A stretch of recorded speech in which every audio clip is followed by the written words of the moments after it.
sur un terminal bash ou équivalent, on est tous amenés à utiliser les utilitaires GNU, donc que ce soit grep, cat ou sed pour manipuler des chaînes de caractères ou alors détecter des patterns dans des fichiers. Par exemple, grep, on peut utiliser aussi des expressions régulières avec l'option grand E pour du coup détecter des patterns dans un fichier, et hop là, voilà, donc dans test.txt, on nous a retourné la ligne où apparaît le pattern travaillé, parce que quand je fais un cat sur test.txt, évidemment, j'ai travaillé à la dernière ligne, ça nous a bien retourné cette ligne-là.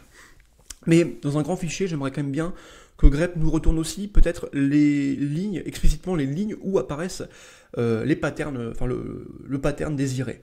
Et bah, il n'y a plus à imaginer, parce que c'est déjà possible avec, donc j'ai implémenté en fait mes propres utilitaires de manipulation de chaîne de caractères et équivalent à grep, sed et cat, que je vais vous présenter dans cette vidéo. Donc par exemple là, je vais faire une démonstration. Donc quand je fais un cat test.txt et que je le pipe à mon utilitaire, donc je vais appeler semgrep, et que je veux tout ce qui est travail, et ben là ça m'a retourné donc non seulement évidemment les lignes où ça apparaît, mais aussi explicitement le numéro de ligne dans lequel ça apparaît, donc là 4 et 7 vous voyez bien, et aussi ça m'a mis en rouge, en gras et rouge, le pattern matché en fait, tout simplement.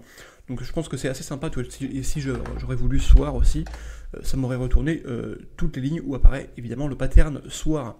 Ça comprend aussi directement les expressions régulières sans passer par une option. Donc là, par exemple, si je fais S de A à Z, par exemple, et plus d'une fois, et bah, ça m'a aussi mis évidemment tout ce qui est soir. Et si ça aurait été pour le travail, donc TRA, là, ça m'aurait mis non seulement travail et travailler, parce que je veux que ça commence par un TRA et ensuite des minuscules de A à Z.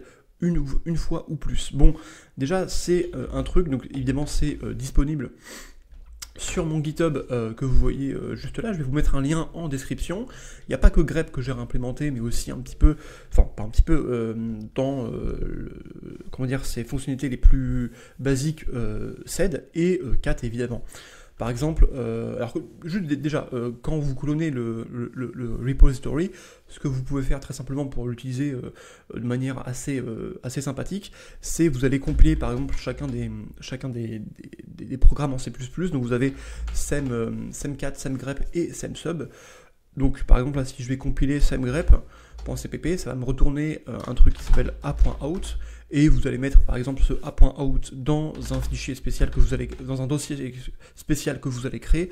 Par exemple, je sais pas moi, semgrep, est-ce que j'ai mis, non c'est grepsem que j'ai mis, grepsem.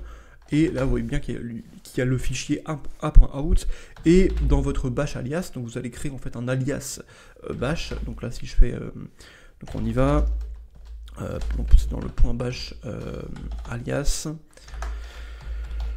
Et vous voyez que là, dans les derniers alias que j'ai mis, il y a bien semcat, semgrep et semsub qui vont aller exécuter en fait les fichiers. Donc évidemment c'est un chemin qui est comment dire, qui n'est pas, qui est absolu, un chemin absolu. Ça va exécuter du coup les binaires associés, en tout cas les fichiers compilés associés. Donc là je vous ai présenté du coup comment fonctionne l'implémentation de grep que j'ai fait.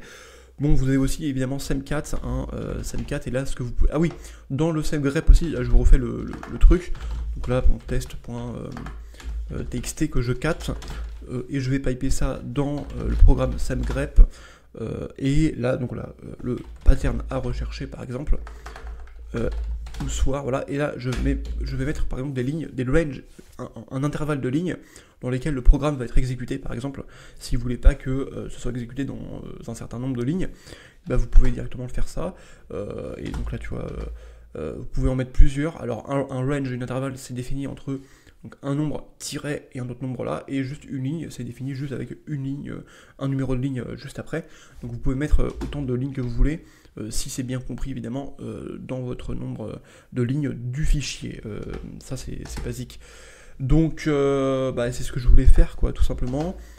Donc là je vous montre, et évidemment les autres implémentations fonctionnent avec le même principe de définition des lignes dans lesquelles le programme va s'exécuter. Donc je vous ai présenté par exemple aussi, voilà, semsub par exemple, semsub que je vais mettre sur test.txt, et je vais remplacer par exemple tout ce qui contient soir par matin. Là on y va. Dans toutes les lignes, donc de 0 à 7 je crois. Donc on y va, et là on va 4 ça, et là tu vois, là où soir apparaissait, il y a maintenant matin. Voilà, là c'était matin, on l'avait juste là le soir, juste en ligne 6. Donc pareil, c'est maintenant, c'est matin, etc. etc. Donc voilà, c'est en gros un équivalent un petit peu à substitute, en fait, sed, on peut aussi faire substitute, donc c'est un truc qui est implémenté ici.